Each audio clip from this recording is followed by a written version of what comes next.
Welcome to Inspire Campfire, a podcast where ordinary people tell their stories of extraordinary adventure.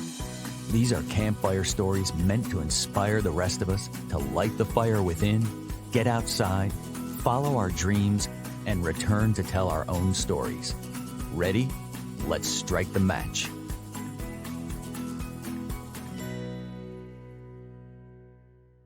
Welcome to the show. I'm your host, Scott Wurzbacher, and today we're going to help make it a little bit easier for you to schedule your next active travel adventure. As today's guest says, travel is so much more than just taking a trip. Travel invites us to spend time enjoying meaningful experiences with the ones we love. It fosters stronger relationships and creates cherished memories that we share with family and friends forever. Richard Campbell from Calgary, Canada is with us today. He is the founder of 10 Adventures, a company that was founded with one goal: to enable more people to discover the joys of active travel. This podcast's mission is to help people listen to the voice inside that calls us to adventure. And Richard's team can help make that happen. Richard is an alum of both Harvard Business School and London Business School, and he spent a 20-plus year career in business and has worked across 3 continents. After all of that, he chooses to spend his time helping people cross the threshold into adventure. Let's find out why. Richard, welcome to the campfire. Oh, Scott, it's great to be in the podcast. Thanks for the invite. Yeah, I'm so excited about this. I think what you've done is so cool, and I can't wait to bring listeners into it. So let's dive right in. Tell us what 10 Adventures is. Yeah, it's a global adventure travel platform that allows travelers to book custom private adventure vacations for about the cost of joining a group tour. And you mentioned the intro. Travel is just so important for not everyone, but for a lot of people. And so to have these personalized experiences to go on holiday with the people you love, but to have everything taken care, it's just so valuable. And my best memories are most all with friends or families in different parts of the world. And so that's what we want to do. We want to help more people have these incredible outdoor experiences, explore the world, and then do it in the way that's right for them with a customizable itinerary and a private group just with them and their loved ones. Yeah, it's awesome. So there's two words that stand out: custom, private. I wonder if you could elaborate on what that means with 10 Adventures. Yeah, so if you think of our lives, we kind of can get everything we want. If you order a pizza, it's not one type for everyone. Everyone likes slightly different pizza. Yeah. Toppings. You think of how we buy clothes, how we buy everything. It's always very customized. But for travel, there's kind of only been 2 ways to book it. You can join a group tour where you can choose what tour you're on, but once on there, you can't choose the other guests. You can't choose how long you stop at different places. You can't customize the itinerary. Or you can do it all yourself where you can kind of customize everything, but it's a ton of work. And at least for me, when I go on holiday, it's often to a new place. I know nothing about that place. So it's almost like the blind leading the blind. I plan a trip and I make so many mistakes. And what we do is we enable people to get a custom private trip. And so behind the scenes, we have local tour operators in 85 countries who live and love the places they work in. They're experts in adventure travel, and they're able to customize a variety of trips for people so they get exactly what they want. So people can select, more days, fewer days. They can say certain things they want to see, or maybe they've been there before. There's certain things they don't want to see. They can even, customize the pricing. If they want to, go all out, they can focus on luxury accommodations, or if they want to conserve cash, they can stay in mountain huts or even in tents sometimes. And so it just gives, the traveler a lot more control and gets them the experience they want, which again, travel is just so important. We work all year for a couple weeks of vacation, and then to go on a group tour where maybe, there's somebody who is, really disagreeable, or, maybe you're a really strong hiker and the rest of the group's really slow. So you end up just waiting around all the time. It's really easy to ruin a group holiday with, Mm. with strangers. And so when you go with the people you love and you get the itinerary you want, and it just ends up being a wonderful experience. Yeah, I love that. And so actually I was going to save this question for later, but it just kind of plays on what we're talking about. Like how does the process work? Like how does somebody engage with you guys, and what does the process of planning that adventure through 10 adventures look like? Yeah, so we have thousands of itineraries on our website. So most people will go and browse and find, oh, they want to go to the Dolomites. We'll have 35 or 40 different itineraries in the Dolomites. They can look and find one that's going to be roughly what they want to do. From there, they connect with a travel advisor in our team who's a real person. We don't use AI or chatbots. There's something nice about having humans still. And they say, this is the trip we want to do. We want to start on this day. There's going to be 5 of us. And can we add a rest day in the middle? Or, we really want to go to this one place. Can we add an extension there? And then that's fed back to the team on the ground in Italy, who then works to customize that itinerary, confirm that accommodations are available, all the other services like luggage transfers, airport transfers, meals, if there are, excursions, each day, they confirm all those for the guest.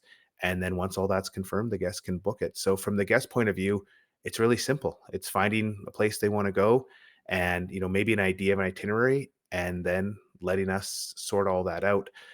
We do get repeat guests quite often coming back and saying, I just know I want to go to Slovenia and this is what I want my experience. And then we work with, the team in Slovenia saying, okay, let's craft something from scratch. This is what the guest wants. This is what trips they've done before that they really liked. And then something's created directly from scratch. And so we find as guests make more bookings, they start to gravitate to that model because it's even easier for them. They just know where they want to go. And then they can, in a 5-minute call, a couple days later, get this incredible itinerary. And it just makes travel so much easier. There's none of this hassle of looking around and trying to figure all this stuff out. You have an expert that lives in the place you're going to who can find all these incredible experiences for you and plan your trip for you. Yeah, I think that's so key that you've got people that are local to the areas that guests are going to be visiting. I'm really curious. You said you have thousands of itineraries on your website, and I think I saw that you have a quote on there that y'all at 10 Adventures have helped over 1 million people. Well, so we have we have 2 products, and Yeah, so, we started off by just giving, guidebook quality route guides for hiking and cycling and backpacking routes in, Canada and in Montana, and that expanded. We now do it kind of all the way down, the mountains from, the Yukon all the way down to California, and then also in the UK and parts of Europe. So, we help millions of people every year with the yeah. free route guides, and then we help thousands or tens of thousands in terms of booking actual trips. So kind of our model is, you don't always need someone to plan a trip for you. And so if you're just going to go on a camping adventure in Yosemite, you don't always need a guide. You can do a lot of that yourself. And so let's give you all the route guides to the best hikes and backpacks in Yosemite so you can plan those yourself.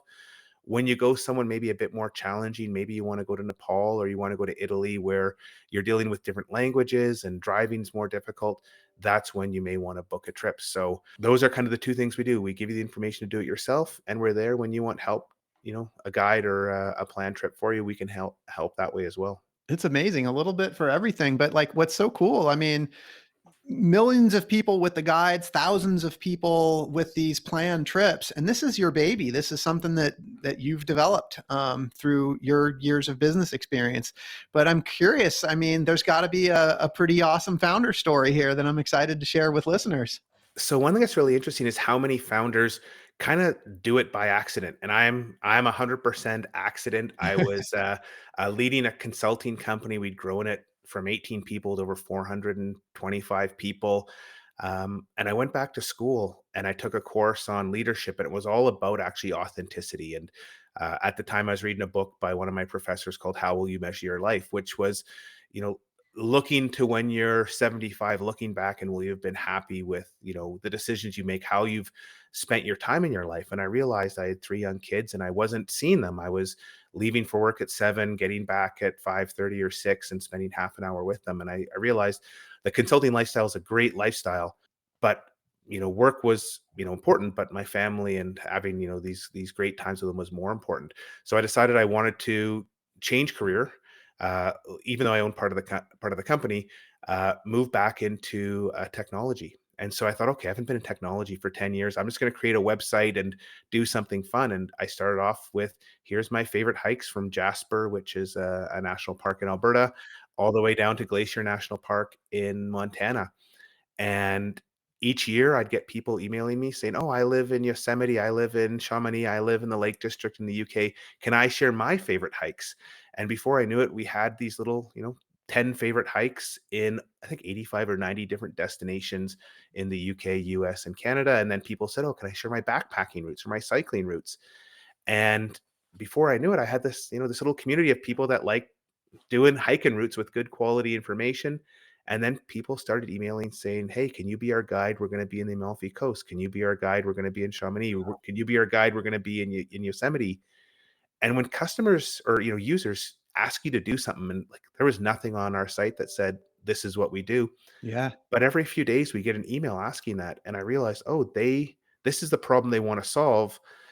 We thought people would just want the free information to do it themselves, but actually some people want the information, but they still want help. They want someone to plan their trip or they want a guide when they're there. And so in 2019, we built the platform or MVP as it's called, and launched that in August, just before the pandemic. So, and that was basically, we said, how do we connect our users to great local guides? And I have a network through some of the volunteer roles I do, and just my life traveling. And then some of the team, they've traveled a lot as well. And so we just started to find great local adventure tour operators and just said, "Hey, can we connect people on 10 adventures to you?" And they were ecstatic and the guests were ecstatic. And that's how we got to where we are right now, which I never actually kind of think of, oh, wow, we've actually done a lot, but we have, kind of made some really nice progress in what we're trying to do here. Hey everyone, it's Scott here. This podcast is a passion project for me because I absolutely love adventure. And it's thanks to the effort of my residential real estate team here in Charlotte, North Carolina, that many of you know as the W Realty Group, that this podcast gets funded. This awesome group of people have unmatched levels of competence and caring for our clients. If you know of anyone looking to buy or sell a home, our team serves the Charlotte, North Carolina market, but we can also help you find an agent anywhere throughout the US or Canada through our highly connected network. When you support our real estate business, you are also supporting this podcast. Thanks for listening, and thanks for your referrals. It's incredible. There's definitely a chronology to all of this happens, but like you hit a bunch of hot buttons. I feel like I want to go a little bit deeper on. First of all, I'm taking notes here as we're talking, and I just wrote the words "by accident." Like this happened by accident. Isn't this like so much of life happens that way? I guess like I just, did it really happen by accident? I wonder if you could go a little bit deeper on the by accident piece. I think it is. It's not by accident. It's something I know quite a lot about. I've traveled all over the world, always under my own power. I've traveled a lot here in Western Canada. I, love spending weekends exploring the mountains. So it wasn't an accident that I did this passion project on it. I think the accident was other people really liked what we were doing and they offered to help out. And then other people said, "Hey, can you be our guide?" And it's funny. One of I took a master's in strategy, which is really kind of weird. But what I learned out of that is don't plan too far in advance. And life is so complex. The world is so complex that when you start thinking 10 years out, here's my long-term plan, it gets really messy. And so there's a strategy called the emergent strategy where you kind of just have a goal and it's kind of fuzzy, but you just be open to new adventures. And it's kind of a good way to travel as well. So in my case with 10 adventures, people kept saying, "Hey, can you be our guide?" Okay, let's try this. This was never in the plan. I was going to go and find a tech job, but let's roll the dice here and follow this. But it's often when you're traveling, it's like, oh, you meet a local who seems genuine and kind and you get really good vibes and they take you to, the local cheesemaker. And it's, you don't know anything about it. It's really authentic, but you kind of go with the flow and you say yes to some things. And you often get these incredible experiences, which is a little bit about 10 adventures. Like there was never a map or a plan that said, let's build this big global travel company. It was, let's build a passion project to show I still have my tech chops so I can go work at a tech company. And life happens. Okay, so you said let's build a essentially a tech website so that you can demonstrate your tech skills. That's what I just heard. Because I was kind of thinking about a question that I wanted to ask you, which is when you created that tech site with the hiking guide, I'm kind of curious what this, what the voice inside that calls us to adventure was saying to you when you built that website. So we had three kids under 4, and I was going out. My wife and I would each kind of take half days where we just say we need to go and do something. My wife would go and do like a fitness class. I would rush out to the mountains and do a hike. And the problem was I wanted to do hikes I hadn't done before. And a lot of the like I'd go on Google and be like, okay, the first choice would talk about the hike. They'd never tell you if it was dangerous. They'd never tell you where to park. And I just realized like there's just missing information. And so I was actually doing this because I'm like, there must be other people like me who just want to find a safe hike that they can do with good information. And there's all these blogs about what they were eating or, where they went before and afterwards. And I'm like, let's just give like a guidebook. And so how do we help people that just want to get out and be efficient and go on a safe hike and know, is this a scramble? Is this a hike? Is there parking? When do I have to get there? And so the initial goal was like just purely functional. Like, I want this information.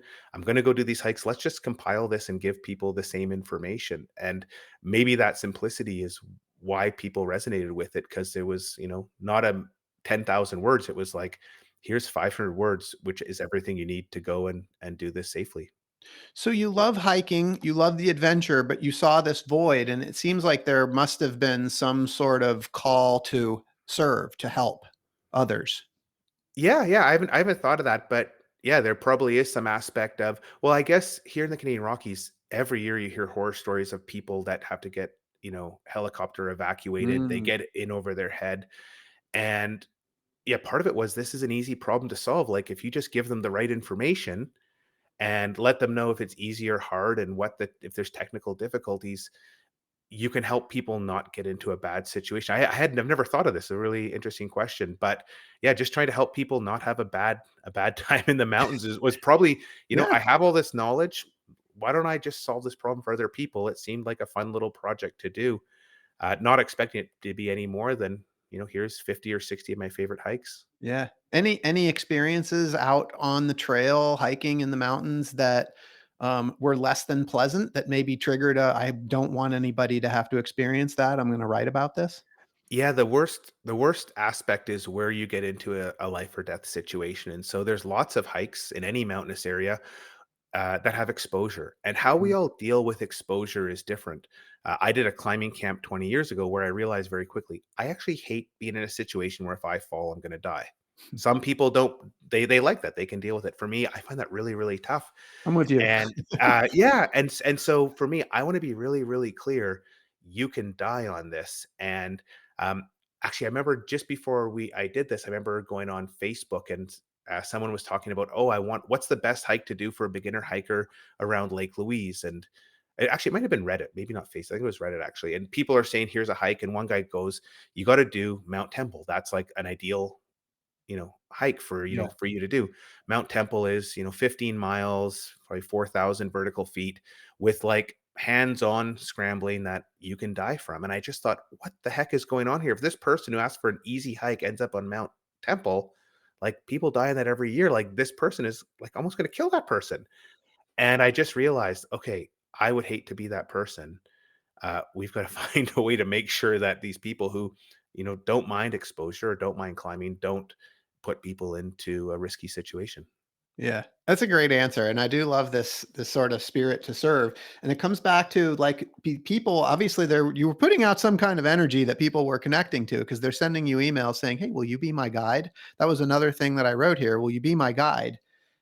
When you started getting those questions, what came next? I guess I'm part of me is wondering, like, did you actually go off and guide trips, or did this turn into, just creating the experiences where you found the guides? Yeah, so when we got all these requests, I initially thought, should I become a guide? Like maybe this can be a totally new career. But I quickly realized that's going to be a ton of training, and then I'll be away all the time. And so at the start, I would just connect these users to different guides or tour companies I knew, And after a while, I thought, hey, like, why don't I make this a business? Like, why don't I help them and do more than just say, hey, here, talk to this company in Chamonix, or talk to this company in Cortina. And so then I said, okay, let's take a flyer and build a simple site that allows people to actually see the tours and book them on 10 adventures.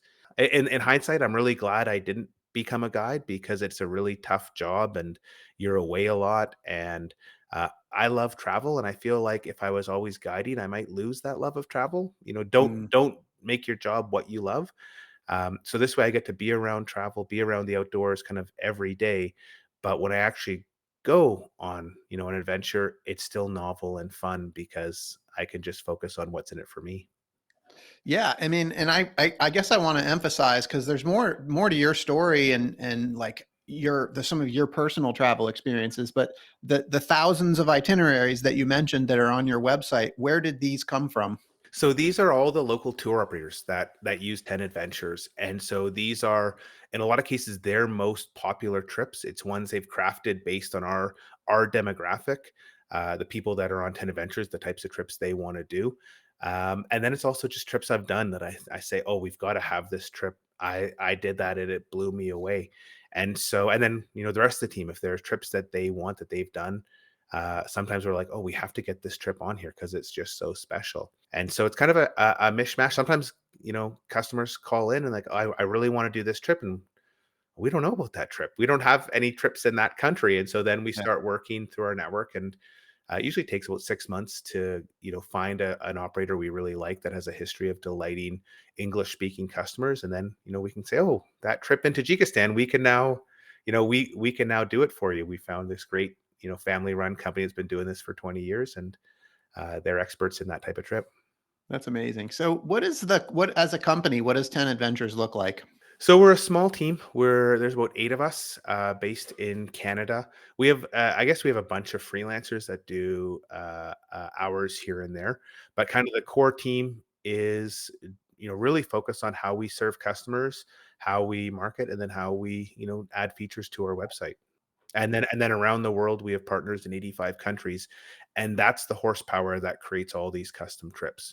We could say, "Oh, let's try and create these trips," but we'll never know as much as, someone that spent 40 years living in a place and, guided tens of thousands of customers. They know what works, and so we rely on them to have all the expert knowledge. Totally. So, obviously, we're not going to be able to get into 1,000 different itineraries, different regions, but I would love to just hear maybe just a kind of a sprinkling of some of the regions that you guys like to plan trips for, or some of the specific trips that are kind of a nice sampling of what y'all do, just for listeners. Yeah, so our most popular locations are in Europe. And so, Okay. kind of, if you go from west to east, Portugal and Spain, we do a ton of Caminos. There's just so many different variants of the Camino that goes to Santiago, whether you go up through Portugal, go different itineraries throughout Spain. There's some that even start in France or as far as way as Germany. So, that's really popular in those two regions. We do a lot of cycling in Spain as well. So there's a big trend in terms of e-biking. So lots of people, they've never done an adventure tour. They like to e-bike when they're, day trips on a cruise or around their Yeah. house. And they think, okay, I want to do an e-biking trip like for 7 days. And they just love it. It's such a great pace to see things. In France, lots of bike tours in the wine region. So, people say, "Hey, I want to go bike through the vineyards and drink some wine at night and great food." Then also the Alps, the Tour de Mont Blanc is one of our most popular. Going into Italy, again, lots of walking and biking in these great wine regions.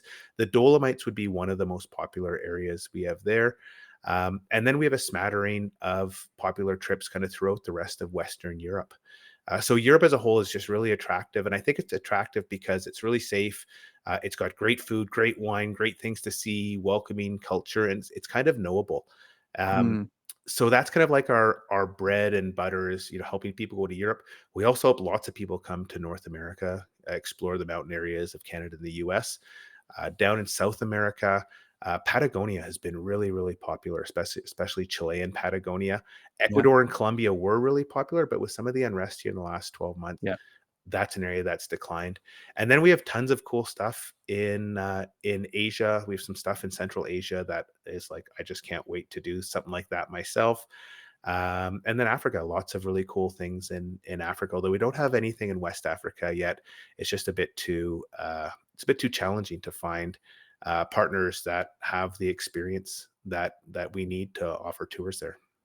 Got it. Well, and also just for you, like I'm not surprised to hear you say that some of the European mountain ranges are one of your kind of bread and butter packages that you put together. You personally have a lot of experience in that region. Yeah, it's my life kind of changed when I was, after university, I'd Yeah. saved up all my money. I went to travel in Europe and I went to Chamonix for one day. I wasn't really a mountain person. I'd spent, growing up in Calgary, we're next to Canadian Rockies, so I did lots of hiking and camping, but I didn't think like this was a big part of my life. And then I went to Chamonix for one day and I stayed for 7 and then went the rest of my trip exploring the Alps and I just fell in love, and that was kind of the genesis of me realizing these mountains are really important to me.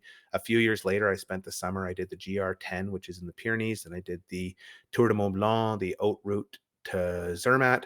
A few years after that, my wife and I walked from essentially Geneva down to Nice, so about 4 weeks, basically north to south through the Alps, and just keep coming back to the Alps. And I think what's also special is, compared to staying in the mountains here in North America, it's quite affordable. So the quality of food is incredible. Accommodations, because these are all winter resorts, they just have so much accommodation, so you can get a really good deal.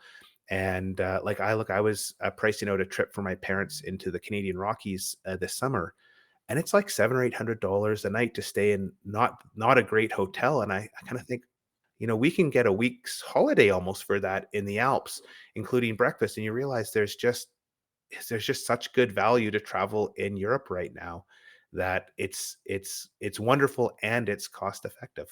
Yeah. So one thing that I heard you say you were in Chamonix for one day and you ended up staying for 7, and then that turns into a whole bunch of like follow-up trips and adventures. Like, what happened to you in that one day that turned into 7, that turned into this like love of the Alps and the mountains? I have I have no idea. I just Good answer. it's I went there and there's something about being in the mountains. It's also the ocean, but I just that first day I'm like, oh, I want to spend another day. And I was in a hostel and, oh, where did you guys go? Oh, I want to go see that the next day. And, oh, I want to go do this big hike. I'll do that the next day. And I just kept going until then a massive storm came in. I said, okay, well, I'll come back here another time. The weather is going to be terrible. I can't do anything. But just, yeah, going out all day, being active, and then coming back. And there's a great little kind of main street, and having a nice French meal and a couple beers. That was every day was like a great day. And I'd spent the previous 2 months in all the big cities in Europe. And maybe it was also just the contrast of being in a big city, which is also great. But then, Mm. hey, all of a sudden I could just have this time outdoors. And I think now the big thing I love about the outdoors is to disconnect, to have this time where there's nothing to do outside of, oh, we got to get to the next campsite or the next hut, or we got to get to the pass. And life becomes really simple. And so maybe after rushing around, seeing all these cathedrals and museums and waiting in lines, being in Chamonix and not having to do that and just waking up and going for a walk or getting on a train or getting on a gondola, life became just so easy because I only had to do one thing and I could just kind of relax and enjoy the views and get my heart rate up. And, that just creates good feelings as well.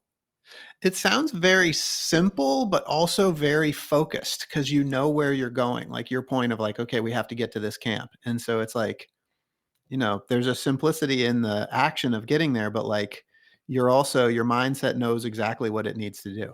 Yeah, I think that's what people love about these types of trips is they don't have meetings, they don't have appointments, there's no lines, there's like not even like a definite schedule. If you're on a group trip, you have to be at breakfast at 8, be in the whatever at 8:30. Like there's all these things you have to do. Whereas in these customizable trips, a lot of people do self-guided where they don't even have a guide, they just have an app that shows them where to go, and everything's kind of booked for them. But if they want to leave at 6 a.m., they can leave at 6 a.m. If they want to leave at 11 a.m., they can leave at 11 a.m. They only have one job or they have two jobs. Eat all your meals so you don't get tired and then get to the next accommodation. And that is just such a different aspect to our life where we've got emails and text messages and social media and appointments and things, people to see and things to do. And like we just run around all day. And on these trips, there's one, two things to do. And it's just so refreshing not to have all that mental stress of all these other responsibilities. Yeah. And so I might be asking the same question another way, but your focus is on active travel. And so why active travel? So active travel is really complex. If you think of it, you've got to figure out like where do you want to go? How do you get around? Because it's not like, you're on these little mountain paths or small roads. You often have to rent gear. You may want your luggage transferred. Along the way, it may be challenging to, find where to stay. So a lot of the like truly mountain places, it's not like you can go on booking.com and just find these. A lot of them are, run by word of mouth, or they're, Alpine Club run, or things like, or you're camping and you don't know where to stay. And you're dealing with risk. Anytime you go into the outdoors, there's a chance you could get injured. There could be terrain you're unfamiliar with. And so it's just a really complex problem to solve. And so what drew it to me is I just thought, well, this is something we can just bring expertise and make this really simple by having these local operators that do this already, and you know just solve a really tough problem that hadn't been solved. Like the problem of how do I book a city break? That's a really easy problem because you're basically just booking a hotel and then you can book some day trips. If you want to walk from Geneva to Nice, that's a really complex problem because you have to take a variety of mountain paths. They're switching all the time. You have to get all the reservations at the different huts. You've got to find how to get your luggage there each day. And so that just seemed a really interesting problem for me to solve, and something that I've faced myself firsthand. I know how tough it is to try and arrange that all beforehand. No, I appreciate that. One thing that you and I talked about when we spoke before this call was that you all do a lot for families, and you've had some unique experiences in particular with your family in like helping to instill this love of outdoors in kids. So I wonder if you could talk about that a little bit. Yeah. So on my side, two of the goals I wanted was I wanted to give my kids this kind of basic cardiovascular fitness. So there's all these studies about this low and slow zone two type exercise, and just like the enormous benefits it gives all of us for our health, to the point that I do 2 or 3 hours of zone two every week. Just it's that clear how it's the number one predictor of longevity. And so I didn't get my zone two until I was in my mid 20s. And so I really wanted my kids to get this experience of being able to walking long distances, cycling, and just like have that part of their body done. Because if you have it as a kid, you kind of have it for your entire life. The other thing is I want to have the ability of my kids to feel the easiness of time outdoors, in terms of it kind of melts all the day-to-day stresses away. And so being a kid, their lives aren't as complex as us as adults, but they deal with lots of stresses. And so I wanted them to understand, oh yeah, when I go into the mountains, that's a way to kind of deal with anxiety or stress, or just feel good, or just kind of disconnect. And so that was the goal. But what I found is just to have this time as a family without distractions. And I have 3 kids, so there's always a play date or sports, or YouTube or Switch or school or something that's going on, that we can kind of never be together as a family without distractions, until we started backpacking and camping. And then we have 2, 3, 4, 5 days where it's just us kind of chatting and getting to know each other. It's just such a valuable moment for us to bond. And so that's kind of my journey to get here. We also go on a lot of family holidays where we go to, remote places, and we kind of experience culture in a really authentic way. And we have these great photos and memories. And if you come around our house, there's all these photos of us as a family smiling in some remote place. And it's a bit like marketing. If you see yourself or you see your family smiling all the time, that's the photos you see. You start to think, oh yeah, I have a great family. I'm really happy Yeah. with my family. And so that's our journey. But we help lots of other families at 10 Adventures who want to do something different. They don't want to go and just wait in lines, because actually city breaks with kids are really, really tough because they hate waiting in line. So like going to Paris Mm. with kids and waiting, 2 hours for the Louvre, an hour for your restaurant, an hour to go to the Musée d'Orsay. Like kids hate that. And it actually makes the trip really, really tough. And so going on family friendly bike trip, those are really, really popular in Europe. There's lots of trails that are totally bike segregated from cars. So it's actually really doable that, you can take your family and do a bike trip. And that's, kids just love getting on their bike and stopping for gelatos and, staying at a different hotel every night. And then lots of walking. And that's just a way to kind of experience a smaller part of the world you're visiting in a more authentic way. And probably the best walking story is we had a grandfather who was from Greece. He was living in England. His kid, or I think it was his son, lived in England as well, and they had a granddaughter. And even though they're both in England, they didn't live super close together. But he wanted to introduce Greece to his granddaughter, and so he did a walking tour of the island he lived on as a kid growing up for the first 20 or 30 years of life. And it was just him and his granddaughter. And he was showing how he grew up, the places he grew up, demonstrating Greek culture. And it was this incredible moment for him to be able to pass on what's important to him and his history to his granddaughter. But it was this incredible moment for his granddaughter to also connect with kind of who she was, or who her Mhm. her grandparent or grandfather was. And it Yeah. was just like this, a moment you can't, there's no other way to do that other than by Yeah. going slow, having the time to talk every day, having these special moments, a swim in the sea, a great meal in a taverna. And it's just like, that's what we remember for the rest of our lives. That's, these things that are imprinted on us forever. Yeah, I mean, that's magic, and I really like the walking, the going slow, and I really love your number one goal there, just kind of building the cardio, the fitness, the zone 2 piece. I mean, I think that's so important, and I think, obviously we get our blood pumping, you got endorphins, it's gonna make the trip more fun, more memorable. I mean, I think that's amazing. So, when we were talking, it sounded like this journey of helping your kids develop a love for the outdoors wasn't just a walk in the park. It sounded like there was maybe some lessons learned. Yeah, so you see these things on social media of parents with newborns in the remote wilds of the Andes or the Rockies. You think, oh, this is easy. We failed 4 years in a row trying to just go camping. The kids would not sleep, and they'd be up till 1 in the morning and then wake up at 4 and be cranky.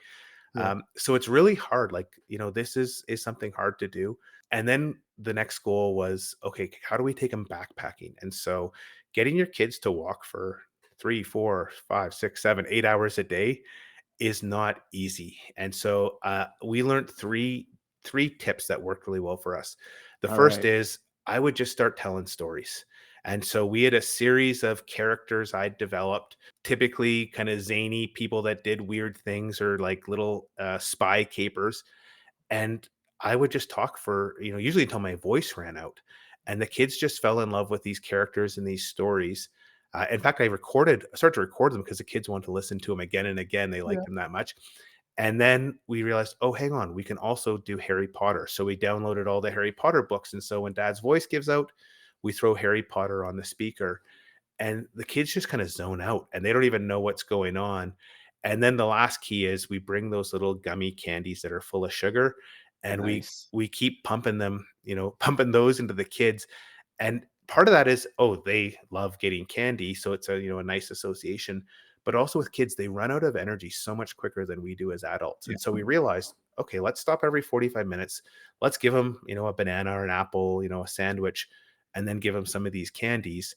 Because I think, the number one reasons that they were fading so quickly was because they just ran out of energy. And like Yeah. when I get hangry, I'm a bit of a Yeah, pain to totally. deal We with. all do. And like the kids were like, hang on, they're just hungry. Or actually what we found with one of our kids, he just wouldn't drink, and we'd get back to the car and we'd be like, you've had like one sip of water in 6 hours. What's going on? And so just force him to eat and drink really helped. And last year we hit two milestones. We did a day with 1,000 meters of elevation gain while backpacking. That's about Nice. 3,300 feet. Yeah. And we did a day backpacking of over 20 kilometers, which is about, I think, 12 or 13 miles. Yeah. And so with little kids, our youngest was 8 last year. So little kids, getting them to be able to do that without too much complaining, that was kind of real rewarding. And then this year, we're able to now do just a ton of the best backpacking routes here in the Rockies, because our kids can kind of go at the same pace as we do, provided I have a massive backpack with all the gear in it to slow me Yeah. down. I love that. You gave me two really important tips. And it was what I heard was like keep their minds distracted. Yep. and keep them full of energy. Keep them full of, the carbs that they need to keep moving along. Great advice. Really appreciate that. This has been awesome. I love this. One question I need to make sure that I ask, I'm going to be remiss if I don't. The company name is 10 Adventures. Yeah. Is there background behind the name? Yeah, there's kind of two kind of genesis stories for that name. The first is we focus on 10 different kind of adventure categories. And so we Ooh, looked at, nice. okay, well, there's hiking and cycling and, climbing or mountaineering and wildlife or safari tours and family tours. And there's 10 different kind of themes of travel. So that's one aspect. The other aspect was I had a classmate years ago who his advice in life was always be planning your next trip. So either be in a trip or be planning. And he said, he has his next 10 trips planned and kind of that's his number. He always makes sure he has 10 trips he wants to plan. And then I started thinking, I'm like, oh yeah, I kind of have like this bucket list of 10 adventures I want to do as well. And so we looked at like, oh, we've got 10 here and 10 here.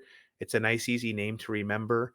And so that's kind of how we got to where we are. So, and I urge people, if you want to have fun, go out with your partner on a date night one night, take a piece of paper and just start talking about all the trips you want to do and then write down when you want to do them and then just put that on a wall somewhere. And we have one we did with my wife in 2018 and it's surprising.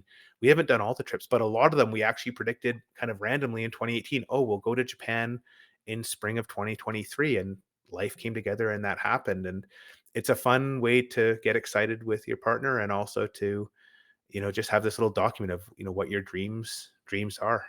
Yeah, I love that so much. First of all, like having your next trip planned, like before you're even done with your current trip, because like otherwise the trip ends and you're like, oh, what do I do now? I'm so depressed. But you got the next trip on the horizon. But planning your next 10 trips, that's awesome. And it kind of makes me think like, so I have and I've talked about this before on the podcast, but I have this vision board. It's actually sitting right in front of me right now. And it's just little pictures that I've printed out of things that I want to do. And 90% of what's on that board is places that I want to go. And the thing has taken on a life of its own because, like, I learned a few years back the power of just saying yes, right? When the universe gives you an opportunity and says, hey, would you like to go do this thing? Here's an opportunity. And then I look at the vision board and I go, well, it's something I said I wanted to do. Like, I can say yes or I can say no.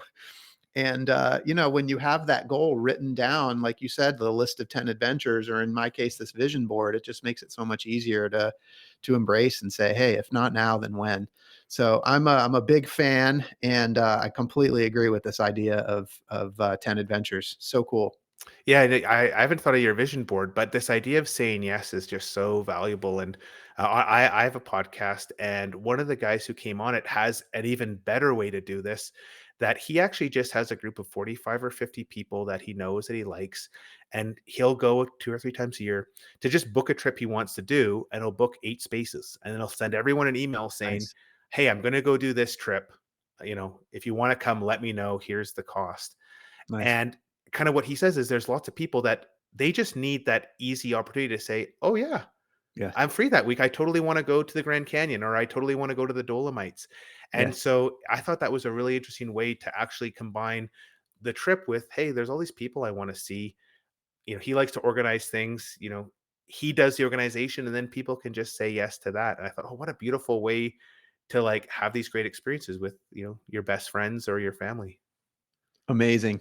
This is awesome. Thank you so much. I really appreciate everything we've had a chance to talk about. And when I think about your story and everything you've done in business and all these trips that you've done, I kind of feel like we didn't even scratch the surface for some of the trips that you've personally done and some of your philanthropic endeavors that you've had. There's probably a whole nother podcast in there somewhere, but I think people probably can come to your podcast and find out more. What is your podcast? How can people find that? It's very simple. It's called the 10 Adventures podcast, and it actually is a similar vein uh, to your podcast in that Cool. it's like people actually we had actually I was looking we have had some of the same guests, but it's like Cool. this idea of like the power of travel, and what we're talking about is like how is traveling outdoors? How does it provide meaning, happiness, joy, health? All these aspects with real people kind of sharing how it's impacted them and there's something here because people are starting to realize just how powerful these trips are for their health and their happiness. Yeah, life is short. So, with all of that, the story that you've created, this journey that you've been on, your hero's journey, I know, Richard, at some point Hollywood is going to find out about your story and they're going to want to make a movie about you. And when they do, I want to know who's going to be the Hollywood actor that's going to play you in your movie. This is like the hardest question I've been asked since like calculus and in my undergrad. Um, I'm gonna take an AI generation of Michael J. Fox from his Back to the Oh, Future days, oh, because as nice. a kid that was my favorite movie, and it has kind of the playfulness and this dreaming and unexpected, and so and he's Canadian, so I'll take old school Michael J. Fox. Man, that is such a great pick. I love that one. What's your movie going to be called? This was even tougher. I just named it Outside. I would need days to figure out what the heck to call the movie, but Amazing. I'll leave it with Outside to start. The one word title is fantastic. I mean, and Michael J. Fox, like Outside starring Michael J. Fox, it's a Oscar winner. I mean, it's going to be amazing.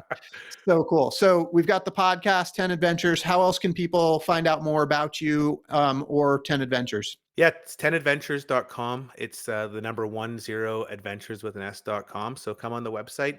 I'm also on LinkedIn if people have questions about, starting their own travel business. Happy to share that. I'm the only Richard Campbell that works at 10 Adventures on LinkedIn so far. So come and say hi, and happy to share any of my experiences with people as well there. Nice. Richard, thank you so much for your time today. For those listening, I hope you've been inspired today as much as I have. I hope Richard's story has encouraged you to listen to the voice inside that calls you to adventure, because we want to hear your story next.